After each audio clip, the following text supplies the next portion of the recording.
This is a framework that we use quite a lot at the Harvard Kennedy School. It's pioneered by our sister organization. It's called Building State Capability. We're the Growth Lab. Building State Capability is another research center at the Harvard Kennedy School who we partner with quite a bit. And the problem-driven iterative adaptation, as I'll explain in the upcoming slides, is really a rethink of how development is done, how to do development differently across the world and at the local level and in states such as Meghalaya. It's something that's already been implemented in the Government Innovation Lab, as Sir Sampath Kumar was discussing yesterday. It's a state, Meghalaya is a state that's starting to use PDIA quite intensively, starting in the healthcare sector. What we're trying to do now is move it into the economic sector. So when we do economic policy making, how do we leverage the tools and frameworks that PDIA has to offer in terms of actually making informed, context-specific, and high-impact policy making throughout the state? So, problem-driven iterative adaptation. We'll start today with the problem-driven part, especially. And yesterday we were really able to home in on both constructing and deconstructing the problem. And I'll get into what exactly that means within the PDIA framework in the upcoming slides. And then later this afternoon, we'll discuss a little more about the iterative adaptation part. So when we talk about about what PDIA is and why PDIA means doing development differently, well, we see different elements of the approach. And we're able to contrast mainstream development projects with PDIA.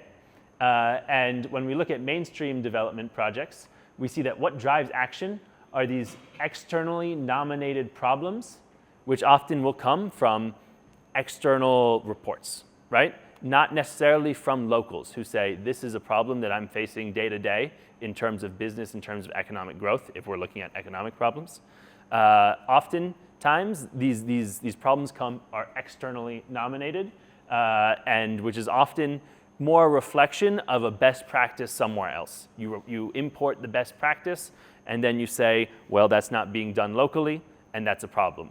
Really, problems should be done in a PDIA approach. It should be local and problem-driven. The problem should be particular and idiosyncratic to the place that you're looking at. And so you start with the problem, you start with the context, you start with the place, you start with the stakeholders. But when you actually start planning for action, what we see in mainstream programs is that it's a lot of upfront strategy, right? So you build out a big document saying exactly what needs to be done, step by step by step, what needs to be done in the first month, what needs to be done in the first 6 months, what needs to be done in the 5 years, and 10 years, 20 years, right? That's what is a really common approach we see in development. In reality, what is much more functional, and from a PDIA approach, is this muddling through, where as you actually take action steps moving forward, you're able to understand the initial problem better. And so instead of following a strategy that was written in stone at the very start of the project, having this more adaptable muddling through approach is how you will actually solve the problems, because you'll learn so much more about the problem as you take action. And you'll be able to adjust and be more impactful while taking into account local constraints, local context, local political conditions, and local implementation challenges. We also see feedback loops, right? In mainstream development, you do have feedback loops, but often in the short term, the feedback loops are more about bureaucratic processes, right? Was this deliverable submitted at a certain date at a certain time, right? And then you have evaluation at the very end of the project, right? So at the very end, you look at the impact indicators and say, did the project succeed or not? That's how development is done in a lot of mainstream programs. However, a PDIA approach is more based on these tight feedback loops, right? So and it's similar to the muddling through approach that I was discussing earlier. As you're actually taking actions, you reflect on the specific action steps, the short-term action steps, and say, is this a fruitful way forward in terms of solving the initial problem, or is this not? So you're able to adjust much more quickly and not be beholden to an initial plan. And lastly, in terms of scaling up and diffusion of learning, right? what we see in these mainstream development programs is really top down, right? So if the big boss, the top brass says, okay, I like what I'm seeing, let's scale it up, let's run with it, let's mimic the project maybe somewhere else, or we disperse more funds to the project, right?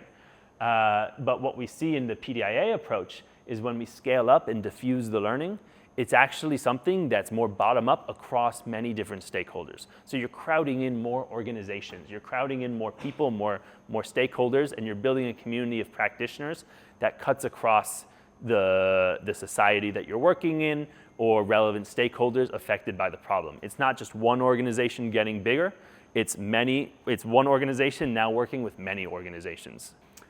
So as we look at in terms of constructing your problem, this is the first step of PDIA that I was discussing yesterday, but we'll get into a little more details and flesh it out now. So constructing your problem is when you start with what is the problem, right? So yesterday we were discussing the problem is economic growth. The Growth Lab team had identified these sectors, these policy domains that are really, really relevant, either as opportunities for the Meghalayan economy to grow, or in the case of data infrastructure, a cross-cutting theme that is needed for effective policymaking. And the first step is to get everyone to get on the same page about why this problem matters, why this problem actually affects the day-to-day lives of Meghalayans. So when we talk about, for instance, the high unemployment rate of youth, that's a really tangible reason why it matters that our agriculture sector or the ecotourism sector needs to grow, because there needs to be more well-paid jobs in the rural areas, right? When we talk about something like the IT sector, well, that's also related to the growth of Shillong. So you can say, okay, Shillong as a city is not growing its private sector as it should. That's creating tangible challenges and harm for local people, especially related to how they're able to get employment in Shillong. If they move to Shillong, are they able to afford rent? Are they able to send money back to their family? So the fact that Shillong does not have a growing IT sector is creating tangible and material harm to local people. So that's how you would construct the problem. Why is it that this problem matters to actual human welfare on the ground for the people, for the stakeholders? Similarly, what we did yesterday was deconstruct the problem. So we start with the problem. So we start with why agriculture matters. As we discussed, agriculture matters because you want rural incomes to be higher, rural employment, economic activity to be higher across Meghalaya. So when you deconstruct the problem, what you're able to do is follow each of the reasons why the problem exists. What are the causes and subcauses? And these are the constraints we were discussing yesterday, right? So you have the problem in agriculture, and then many of the constraints, as were listed out yesterday, are something that you can put on what we call here is the Ishikawa or the fishbone diagram. And you can say, okay, why is the agriculture sector not naturally on its own moving into high value cash crops? Well, the reasons were discussed yesterday, right? There are issues in terms of land tenure. There are issues in terms of market access. There are issues in terms of logistics. And then there's, of course, environmental preservation reasons to not move too quickly with certain more harmful forms of agriculture. So when we try to understand what the problem is, first you construct its importance, why it's important for tangible human beings, and then you deconstruct the reasons why the problem and the causes of the problem, why it exists, why it doesn't get resolved on its own. And the last step we'll talk about this morning, and then we'll discuss more about PDIA in the afternoon, is understanding the sequencing and understanding the AAA change space to find entry points for change, right? Because when we look at agriculture, for instance, and we say, okay, land tenure is a challenge in agriculture. Logistics is a challenge in agriculture, right? Cold chain storage, for instance, is a challenge in agriculture. Market access, branding, USP. There's all these issues related to why the agricultural sector in Meghalaya is floundering, is not growing as it should. But then the important question of how intractable are each of these problems? Can any of them actually be moved by policymakers, by stakeholders, by counterparts, et cetera, right? And that's where the AAA change space comes in. So the AAA change space refers to authority, acceptance, and ability. And these are the three elements to determine whether or not you as policymakers, you as potential change makers, have the ability to actually push on some of these constraints, make the intractable problem more tractable, and resolve these constraints that, for instance, the agriculture sector is facing. So when we look at authority, authority refers to the top-down support, or not just top-down actually, but the support needed for reform, whether it's in a more democratic society, whether it's the people who agree or don't agree with the reform, or also top-down policymakers who would need to authorize any policy changes, right? Such as the MLAs in this case.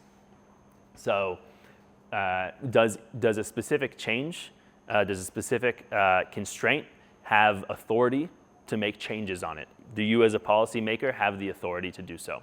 And that's not entirely clear, right? So for instance, land tenure is a challenge in a lot of economic respects, but it's also serves a purpose for Meghalayan society, of course, which is land sovereignty. So when you think about, okay, do I as a policymaker have the authority to change the land tenure constraint in Meghalaya? Not really. So in this case, the authority would be quite small. So that circle, in this case, it's a large authority, what you see in the example, but in reality, in Meghalaya, regarding land, it would be quite small authority. And then you have acceptance, right? So when we think about acceptance, we think about the extent to which those who will be affected by reform or policy change accept the need for change and the implications of change, right? So do people realize that the change needs to take place? And that's also not entirely clear. In some cases, yes, you might have large acceptance that poor road access is a problem, and that's something that most Meghalayans would probably agree with. So you'd have the acceptance amongst the people to be able to say, okay, we need more roads. We need better road access to the outlying villages of Meghalaya. And so that would be a high change space in terms of saying, okay, more road construction. And then the last one is the ability. And the ability is the more practical implementation side. Is it actually feasible or functional for you to make this policy change, right? Whether it relates to time or money or skills, etc. And I think the road building example is a good example as well here. Because even if you have the political support, if you have the authority to build more roads in Meghalaya, even if you have the acceptance to build more roads in Meghalaya, both of those things are likely true, the ability is what's challenging. Building a vast system of roads, a massive road network that really connects all the outlying small villages in Meghalaya is incredibly challenging to do from an implementation perspective. It requires a lot of money, a lot of funds. It requires special engineering because of just how rainy and mountainous Meghalaya is as a state. And it's not entirely clear that any policymaker, even a large coalition of motivated policymakers and stakeholders, really has the functional ability to build more roads, right? So in sum, PDIA is not just solving problems, but it's really building the muscles in the system to continually solve problems in this PDIA manner. So PDIA is not just a one-off policy solution, it's a process, it's a system.